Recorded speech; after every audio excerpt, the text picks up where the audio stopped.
বর্তমান পৃথিবীর 25% মানুষ ফ্যাটি লিভারে আক্রান্ত।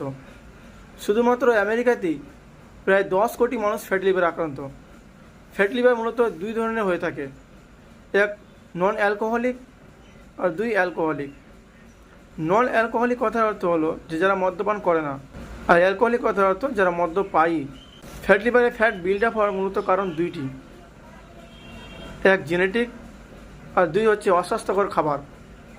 জেনেটিক তো আমরা প্রত্যেকেই বুঝতে পেরেছি, কিন্তু অস্বাস্থ্যকর খাবারটা বুঝতে পারি না। আনহেলদি ফুড বা অস্বাস্থ্যকর খাবার হলো বিরিয়ানি, লুচি, পুরি, পরোটা, কোল্ড ড্রিঙ্কস, প্যাকেজের খাবার ইত্যাদি। এই সমস্ত খাবারগুলো অস্বাস্থ্যকর।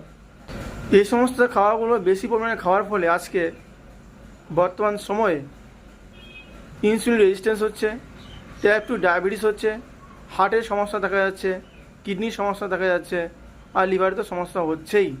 যদি আমরা এই সমস্ত খাওয়াগুলো খাওয়া বন্ধ করে দিই, তাহলে আমরা এসব রোগ থেকে মুক্ত থাকবো ইনশাআল্লাহ। খাওয়া দাওয়ার পাশাপাশি আমাদেরকে এক্সারসাইজ করতে হবে, কারণ এক্সারসাইজ আমাদের ক্যালোরি বার্ন করে, আর এতে করে আমাদের ওবেসিটি কমে। আজ পর্যন্ত ফ্যাটি লিভার যতগুলো কেস দেখেছি, আলহামদুলিল্লাহ প্রত্যেক কেসই সাকসেস হয়েছে সঠিক ডায়েট চার্ট ও সিঙ্গেল একটি ওষুধের মাধ্যমে। আশা করছি আপনারা বুঝতে পেরেছেন।